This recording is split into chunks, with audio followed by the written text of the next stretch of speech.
மகாதேவ நமச்சிவாய வாழ்க. அருமாமுன்மை பெரியவர்களிலே ஆடி மாதத்து கேட்ட நட்சத்திர நன்னாளிலே என் பெருமானுடைய திருவடி நிலையை அடைந்த மற்றும் ஒரு பெருமகனார் கலிய நாயனார். உகைக்கும் தன்கடல் ஓதம் வந்து உலகம் ஒற்றியூர் என்பார் சுந்தரமூர்த்தி பெருமானார். நான் ஒற்றியூருக்கும் சுந்தரமூர்த்தி பெருமானாருக்கும் நிறைய தொடர்புகள் உண்டு. அந்த திரு ஒற்றியூரிலே செக்கு ஆடுகின்ற வழிமரபிலே வந்தவர் கலிய நாயனார். நாயன்மார்கள் எல்லாம் தான் வந்த வழியிலேயே இறைவனுக்கு எவ்வாறு தொண்டு செய்ய முடியுமோ அவ்வாறு செய்து வந்தார்கள். திருக்குறிப்பு தொண்ட நாயனார் அடியார்களுடைய துணிகளை துவைத்துக் கொடுப்பதை தொண்டாக செய்தார். நேச நாயனார் அடியார்களுக்கு கீழும் ஆடையும் நெய்து கொடுப்பதை செய்தார். திருநீலகண்டத்து குயவனார் திருவோடு செய்து கொடுப்பதை செய்தார். தங்களுடைய வழியிலே வந்த முறையிலேயே இறைவனுக்கு தொண்டு செய்தார்கள். தொண்டு என்பதற்கும் பணி என்பதற்கும் ஒரு பெரிய வித்தியாசம் இருக்குது.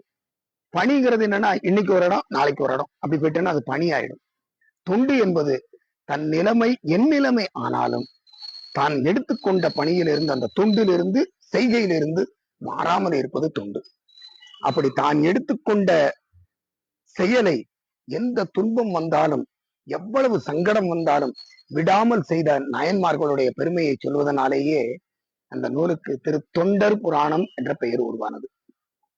அந்த வகையிலே செக்காடுகின்ற சக்கரப்பாடி தெருவிலே அவதாரம் செய்த சக்கரம் ஆடுகின்ற தெரு, அதனாலே சக்கரப்பாடி தெரு. அங்கே அவதாரம் செய்த கலிய நாயனார் பெருஞ்செல்வந்தர்.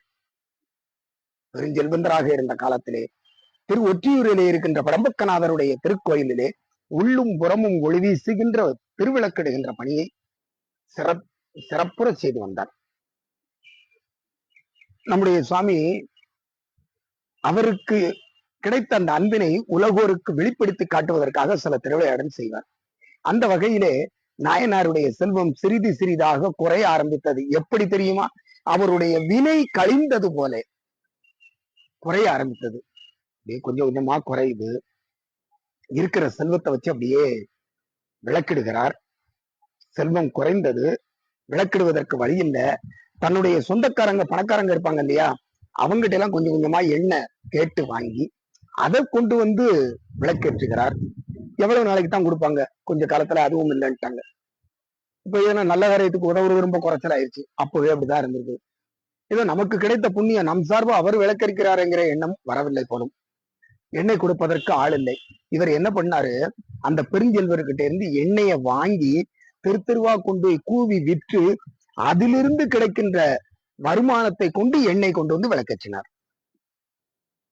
இந்த வேலைக்கு நிறைய பேர் வந்துட்டாங்க. எல்லா வேலைக்கும் போட்டி அப்பம்ல இருந்து அதிகமா இருந்தது. இந்த வேலைக்கு நிறைய பேர் வந்துட்டாங்க. அதனால இவற்றை எண்ணெய் கொடுத்து விற்பதற்கும் வழி இல்லை. அப்புறமா இன்னொன்னு பண்ணார், அந்த செக்கு ஆடுகின்ற இடத்துல போய் கூலிக்கு நின்றார். செக்கு ஆட்டி கொடுப்பதற்கான கூலி. அந்த கூலியை வாங்கி வேலை கொடுப்பாரும் இல்லை. அப்புறமா என்ன பண்ணார், தன்னுடைய மனைவியை விற்றாவது இந்த பணியை செய்வோம். அதுக்கு மனைவியும் சம்மதித்தார். அதான் முக்கியமான விஷயம். இறை பணிக்கு கணவனும் மனைவியும் இணைந்து தொண்டு செய்ய வேண்டும். இப்ப உள்ள காலத்துல அது தர்மமா அப்படின்னு ஒரு கேள்வி எழும். அப்படியும் செய்ய துணிந்தார். மனைவியை விலை கொடுத்து வாங்குவார் யாரும் இல்லை. ஏன்னா அது சிவனுக்கு சேர வேண்டிய பொருள். நேரா கோயிலுக்கு வந்தார். சுவாமி, இவ்வளவு காலமும் உனக்கு இடையராது தொண்டு செய்தேன், விளக்கிடுகின்ற பணியை செய்தேன். ஆனால் எனக்கு இன்னைக்கு அதை செய்ய முடியல, எண்ணெய் கிடைக்கல. அதனால நான் கவலைப்பட போறதில்ல. என் உடம்புல நீ கொடுத்த ரத்தம் இருக்குது, அதை எண்ணெயா விட்டு விளக்கரிப்பேன்னு சொல்லிட்டு ஆயுதத்தை எடுத்து அறிய முற்பட்டார் நாயனார். படம்பக்கநாதருடைய திருக்கரம் வந்து தடுத்தது. எப்படி கண்ணப்ப நாயனாரை நெல்லு கண்ணப்ப என்று தடுத்ததோ அதே போல இவரையும் தடுத்தது. தடுத்து ஆட்கொண்டார் அந்த பெருமான். தான் எடுத்துக்கொண்ட பணியிலே செயலிலே எள்ளளவும் பிசகாமல் நின்று அந்த நாயனார் அழகாக இந்த எண்ணெய் திருவிளக்கிடுகின்ற பெரும் பணியை செய்தார். அந்த பணியின் நிறைவிலே அவருக்கு கிடைத்தது அரிய கைலாய காட்சி. அப்படி அந்த கைலாய காட்சி பெற்று எம்பெருமானுடைய திருவடி நிழலிலே சேர்ந்த ஒரு அருமையான பொன்னாள் இன்றைய நன்னாள். இன்றைய நாளிலே நாயனாருடைய திருவடியை மன மொழி மிகளாலை வணங்கி எம்பெருமானுடைய திருவருளை பெறுவோமாக. திருச்சிற்றம்பலம். நம பார்வதி பதையே அரகர மகாதேவ நமச்சிவாய வாழ்க. திருச்சிற்றம்பலம்.